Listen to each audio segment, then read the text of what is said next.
Alors coucou à tous, bienvenue, c'est Algérienne dans la cuisine turque. Aujourd'hui je viens avec une nouvelle recette de mbessis. Chez moi on dit mbessis. Après il y a différents patelins, ils disent harsha comme les Marocains, mais chez moi on dit mbessis. Donc la recette il y en a deux, enfin chez ma mère on en fait deux. Il y en a une avec du lait et l'autre avec de l'eau. Donc celle avec du lait on utilise l'huile et celle avec de l'eau on utilise le beurre.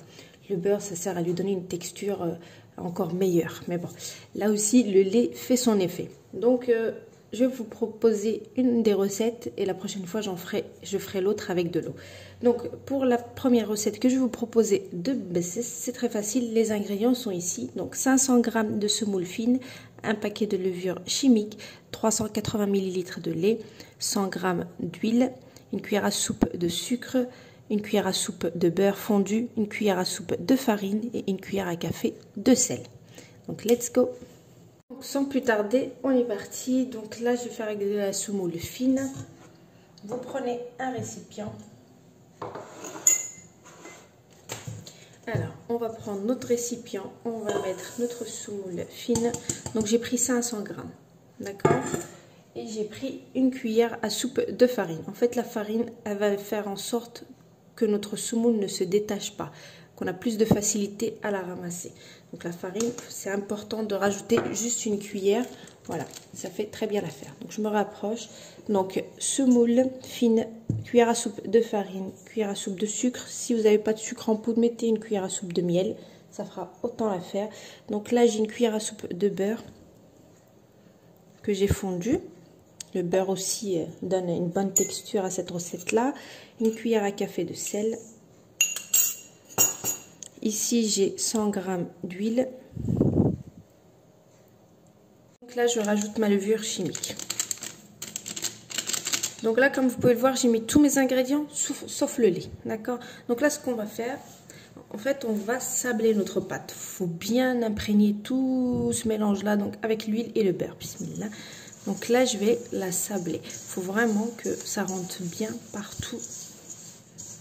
Et on va faire en sorte de la sabler. Et ensuite, bien sûr, on rajoutera le lait. Alors, comme vous pouvez le voir, j'ai bien rentré tous les ingrédients. J'ai bien mélangé et j'ai bien sablé ma pâte, donc comme du sable. Donc là, cette étape-là, elle est faite. Donc là, on va prendre de l'eau. L'eau, elle est à température de la maison. Elle n'est pas chaude, elle n'est rien du tout. Donc là, on va voir notre pâte, elle va être très gelée en fait, très molle, d'accord? Parce qu'il y a quand même 380 ml de lait. Mais c'est tout à fait normal. En général, ça absorbe. Donc là, en fait, j'ai mis mes 380 ml de lait. Je mélange bien. Il faut bien mélanger du haut, du bas vers le haut, parce que des fois, on a tendance à laisser voilà, des petits morceaux. Donc là, on mélange bien, vous voyez ma texture. Ne vous inquiétez pas. La semoule, elle absorbe bien. Donc vous allez voir, dans 2 minutes, ça va changer de texture. Alors, je vous montre déjà, regardez, la texture, elle est plus comme au début. Elle n'est pas trop collante, vous voyez? Parce qu'en fait, elle absorbe en général dans toutes les semoules, elles absorbent très bien, vous voyez? Elle est plus liquide comme tout à l'heure. Donc là, c'est parfait. Alors, on va prendre. Pour celles qui ne savent pas garras, comme on dit, le mbessis, essayez de prendre un petit rond comme ça. Voilà. Ou votre moule à charnière. Donc, si vous prenez un petit moule comme ça, vous l'huilez tout autour pour pas que ça colle. Enfin, un moule comme ça ou un moule à charnière. Hein. Vous savez, vous prenez... donc le rond du moule à charnière. Voilà. Ensuite, on va venir et on va mettre de la semoule comme ça. Ça, c'est vraiment pour les débutants. Ma mère, elle le fait au pif. Moi aussi, je le fais au pif hein, quand c'est pour nous. Mais quand si vous voulez que ça soit plus joli, bah voilà. Et il faut trafiquer tout ça. Donc là, vous mettez bien de la semoule en dessous comme ça pour pas que ça colle. Voilà.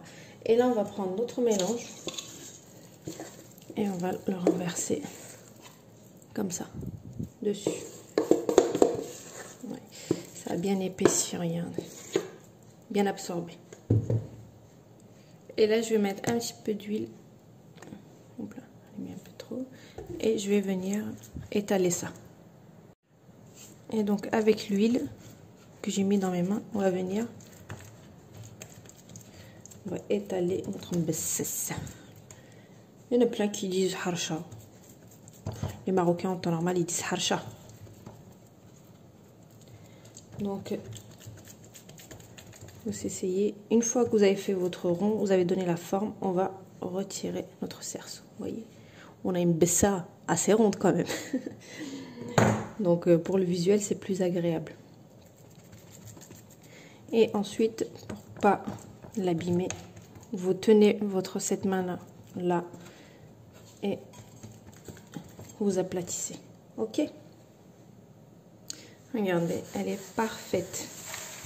Vous essayez bien. Voilà, à chaque fois que vous aplatissez votre main, il faut qu'elle soit là pour pas qu'elle perde son arrondi. Voilà, et c'est prêt.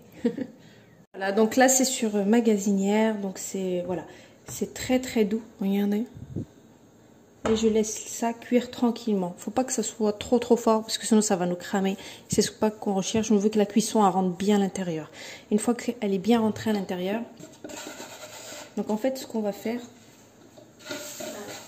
en fait, bien sûr pour la retourner, je vais remettre mon plateau tournant comme ça. Il fait le même diamètre que mon tagine ou d'une crêpière. Voilà. Et ensuite je prendrai les torchons et je retournerai. Et ensuite je glisserai donc mon mbesses. Voilà, c'est très simple. Donc, je vais attendre que ça soit bien doré. Et de temps en temps, en fait, faut remuer comme ça. Vous allez sentir, en fait, qu'elle glisse. Donc, c'est en train de cuire. Bon, là, elle glisse pas. Ça veut dire qu'elle n'est pas encore cuite du tout. Alors, donc là, je reviens vite fait pour voir. Et vous voyez, là, mon mbesses, il commence à se balancer. C'est bon signe, c'est que c'est en train de cuire. On laisse. Donc là, c'est le moment de le retourner. C'est toujours le moment le plus compliqué. Alors, prendre mes deux mains. Hop là. On va mettre le plateau tournant comme ça. Et en même temps, on tient le plateau tournant et en même temps, on tient notre plat. Et je vais le retourner.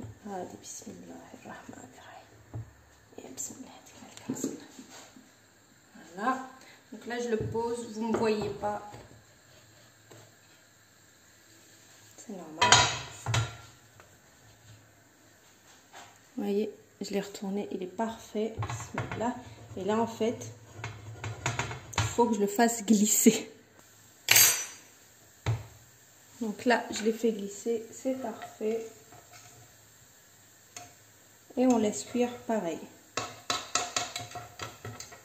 Voilà. Voilà, donc ma mbessa, elle est prête. Donc là, je vais vous couper une part. Donc bien sûr, avec du lait, elle sera plus chicha comme on dit. Et puis plus moelleuse qu'avec de l'eau. C'est tout à fait normal. Voilà.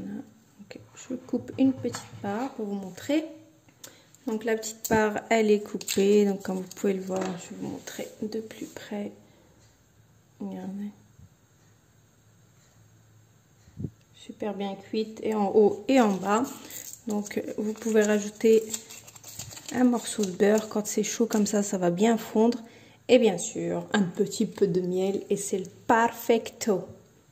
Donc bien sûr, un verre de thé à la menthe, c'est meilleur, hein, on va pas dire le contraire. Mais bon, là je suis en train de faire du chai. À la turkish, on mélange les deux, hein, les deux racines. C'est pas grave, les deux cultures. Anadanouzm. Donc voilà, donc je vous dis bonne réalisation.